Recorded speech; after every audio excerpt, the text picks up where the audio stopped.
Good evening. The idea behind this legislation is to cut down on scenes like this one here in the city and also provide assistance to people who are living in dilapidated RVs as a last resort.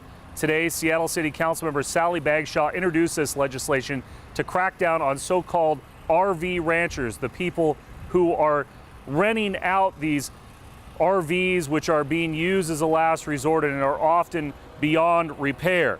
The legislation, she says, would impact about 5 to 20 people throughout the city and require people who own the vehicle to live in them as well. The legislation would also define the RVs specifically as those overrun by rodents, garbage, or other hazardous materials. It would also provide relocation assistance to people who are living underneath the roof of these RVs and lays out civil and criminal penalties for people who violate the statute.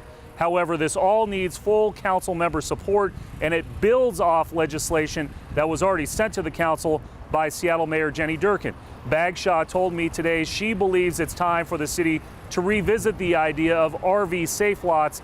However, the last time the city did that, they weren't used by a lot of those RVs, and the city had to close them down. That's the story for now. Here in Seattle, Chris Daniels, King 5 News.